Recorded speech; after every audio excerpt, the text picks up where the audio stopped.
और आज एक इमाम को सिर्फ इसलिए गिरफ्तार कर लिया गया संभल के अंदर कि सिर्फ उन्होंने अजान लाउड स्पीकर से दे दी थी। अफसोस है कि आज हमारे साथ ऐसी ज्यादती हो रही है। माननीय अध्यक्ष जी, हमारा संविधान किसानों को मजबूती की बात करता है जो इस देश की रीढ़ की हड्डी है। मैं सांसद हूँ, मैं अपने मुकदमे का मैंने कहा था मुझे डर नहीं है, मेरे खिलाफ मुकदमा लिखा गया, मैं वहां मौजूद नहीं था। और ये मुकदमा जो हमारे चाहे विपक्ष के सांसद हो या सत्ता पक्ष के सांसद हो, आप याद रखिए जनता की आवाज हो, जनता के बीच में जाकर के आपके जवाबदेही बनती है। और मैंने अपनी जनता को आवाज को उठाने का काम किया तो क्या गलत किया था? उत्तर प्रदेश के संभल से समाजवादी पार्टी के नौजवान सांसद जियाउर रहमान बर्क ने पार्लियामेंट के अंदर संभल मसले को लेकर एक जबरदस्त बात की है। उन्होंने संभल मसले को लेकर कहा कि मुसलमानों पर नाहक जुल्म किया गया, मुसलमान बच्चों को गोलियां मारी गई, उनके साथ नाइंसाफी की गई है, उनको अब तक इंसाफ नहीं मिला। उन्होंने कहा कि जब हिंदू मुसलमानों ने इस मुल्क को एक साथ इकट्ठे होकर के मिलकर के आजाद कराया था तो फिर मुसलमानों के साथ भेदभाव क्यों किया जा रहा है, मुसलमानों के साथ नाइंसाफी क्यों की जा रही है, मुसलमानों के धार्मिक स्थलों, मस्जिद, दरगाहों और मदरसों को लेकर उनको क्यों निशाना बनाया जा रहा है। इसी तरीके से उन्होंने मुसलमानों के हक में दीगर बहुत सारी बातें उठाई हैं जो हम सबको सुननी चाहिए। आर्टिकल 15 के मुताबिक किसी भी नागरिक को मजहब, जात, लिंग, नस्ल या जन्म के स्थान पर भेदभाव नहीं किया जाएगा।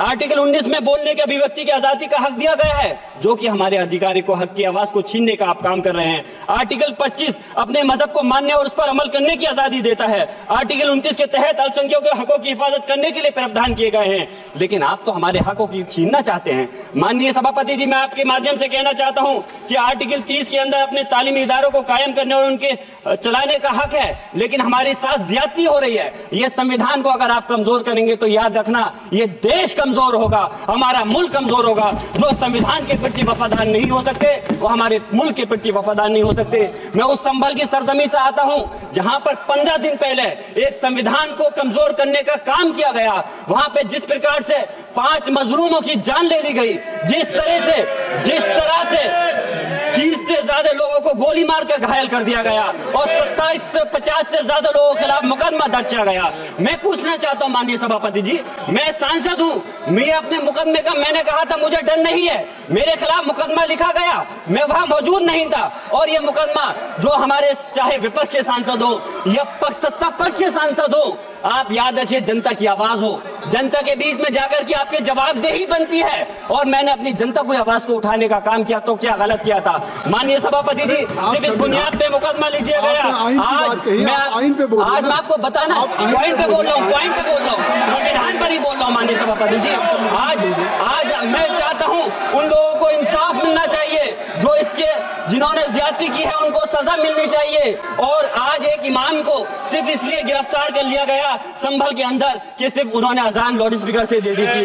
अफसोस है कि आज हमारे साथ ऐसी ज्यादती हो रही है। माननीय अध्यक्ष जी, हमारा संविधान किसानों को मजबूती की बात करता है जो इस देश की रीढ़ की हड्डी है।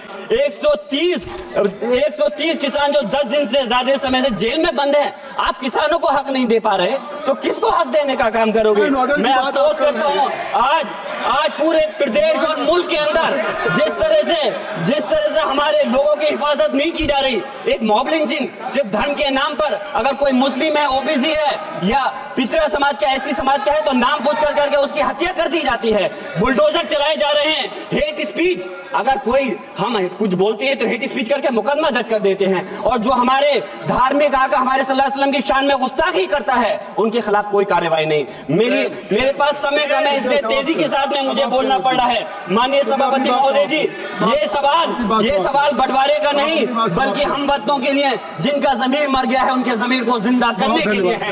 हम चाहते हैं इस देश की आजादी, हमारी देश की, सभापति जी बस मैं अपनी बात खत्म कर रहा हूं, 1 मिनट।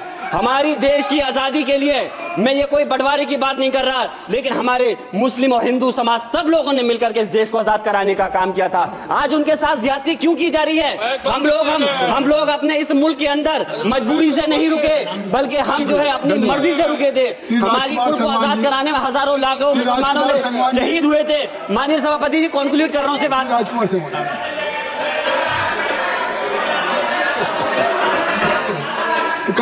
आप कंक्लूड करें ना आप।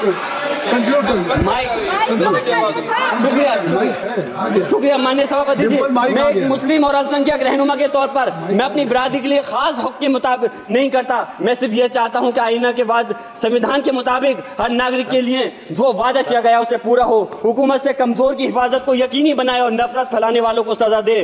और मैं अपनी बात इस शेर के साथ खत्म करना चाहता हूं जो कि हबीब जालिब का शेर है। ऐसे जुल्म सुबह बेनूर को मैं नहीं मानता, मैं नहीं जानता, मैं भी खाइफ नहीं तख्ताए दार से, मैं भी मंसूर हूं कैदो अगियार से। क्यों डराते हो जिंदान की दीवार से, जुल्म की बात को जहल की रात को मैं नहीं मानता, मैं नहीं जानता।